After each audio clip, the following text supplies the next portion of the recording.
एक साधक पर गुरु की कृपा तब होती है जब वह गुरु के बताए हुए नियमों पर चलता है, और जब शिव नेत्र खुलता है तब गुरु की दया देखने को मिलती है।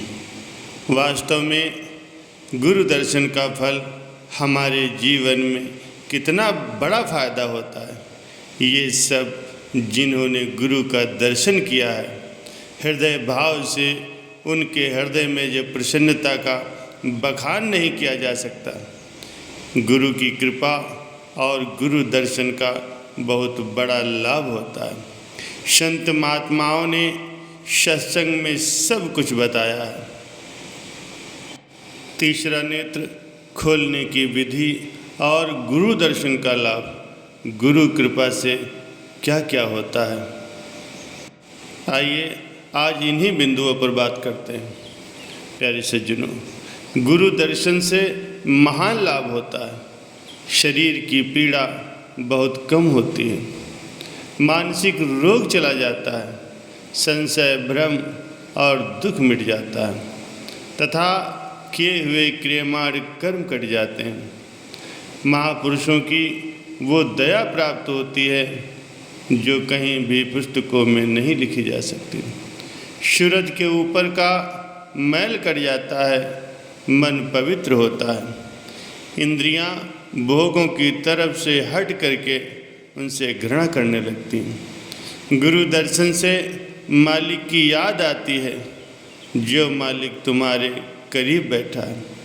अंतर की शिव नेत्र जब खुल जाती है तब लोग आश्चर्य में पड़ जाते हैं, तरह तरह की बातें करते हैं। कुछ लोग तो कहते हैं कि कलयुग में शिव नेत्र खुल ही नहीं सकता। प्यारे सज्जनों, जिस किसी का दिल चाहे, जिसके शरीर में ताकत हो और जो समय देना चाहे, उनकी शिव नेत्र जरूर खुलेगी। संत सद्गुरु के पास जाओ, वो आपको युक्ति बताएंगे। ये कार्य गुरु की दया पर ही निर्भर है। संत सद्गुरु कहते हैं, अपनी बुद्धि विद्या को छोड़ो और जल्दी आओ, समय निकला जा रहा है, मृत्यु की घड़ी नज़दीक आ रही है। बहुत से लोग जो सत्संग में आकर के उपदेश ले लेते हैं, बहुत जल्दी करते हैं।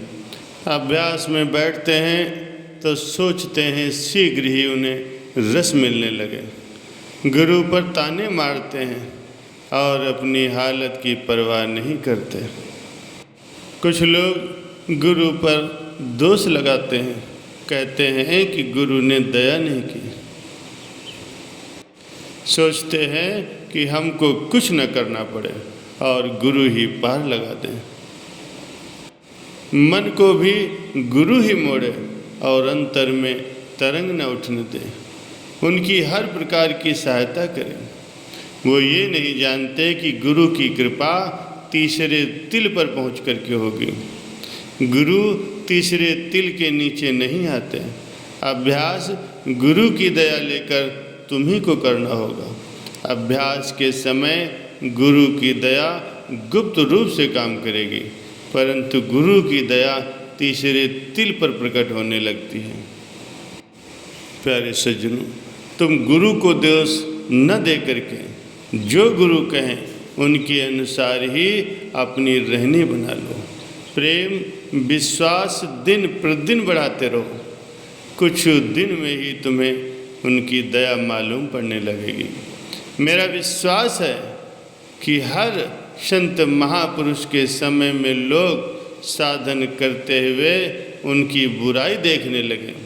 जो गुरु बतलाते हैं उनको न करते हुए उसके विपरीत करने लगते हैं। गुरु में ऐब देखते हैं कि उन्होंने ऐसा क्यों किया, उनको नहीं करना चाहिए। काल ने उन्हें बहकाया है, परंतु गुरु सब साफ करते हैं। शिष्यों के अवगुणों को कभी नहीं देखते।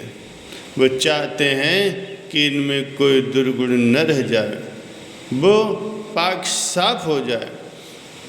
जो शिष्य कहलाते हैं उनको गुरु दरबार में मान मिलता है। और जो हमेशा ही गुरु के पास रहते हैं उन्हीं के ऊपर सबसे ज़्यादा भूत सवार होता है। वो गुरु में अवगुण देखने लगते हैं। वो ये नहीं जानते कि गुरु तो समर्थ होते हैं।